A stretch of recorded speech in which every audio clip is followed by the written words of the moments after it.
Mon premier contact avec la maladie polykystique rénale, c'est à partir d'un diagnostic qui a été fait sur mon père. C'est une maladie qu'on ne connaissait pas du tout. C'était la première fois qu'on en entendait parler. Grâce à des publications de la Fondation canadienne du rein, on a compris c'était quoi cette maladie-là, on l'a appris, mais on a surtout compris que c'était héréditaire et qu'on pouvait être menacé d'avoir cette maladie-là. Un jour, forcément, le diagnostic est tombé. Dans la famille de 5 enfants, 3 enfants sur 5 ont cette maladie-là. C'est sûr qu'il y a plein d'impacts. La vitalité au quotidien était de moins en moins là. Je perdais du poids, mon teint était devenu gris, ça me ralentissait dans mes activités au travail et surtout ça m'empêchait de voyager, ce qui était très, très important pour moi. J'ai eu beaucoup de chance, j'ai eu un aidant naturel extraordinaire qui est mon conjoint. J'ai eu le grand bonheur d'avoir accès à une greffe parce que dans mon cas, c'était possible d'être greffée.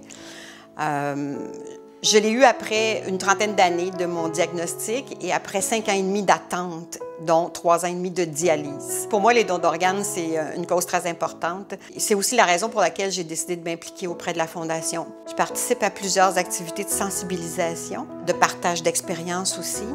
Et je participe aussi à l'organisation de la marche qui a lieu à chaque année au printemps, qui permet d'amasser des sous pour, d'une part, alimenter la recherche et, d'autre part, alimenter les programmes de service aux patients. Mais le meilleur conseil que je peux donner aux gens qui reçoivent un diagnostic, c'est de faire un suivi médical pour contrôler les symptômes de la maladie et de cette façon étirer la santé des reins le plus longtemps possible. Il faut en parler avec la famille.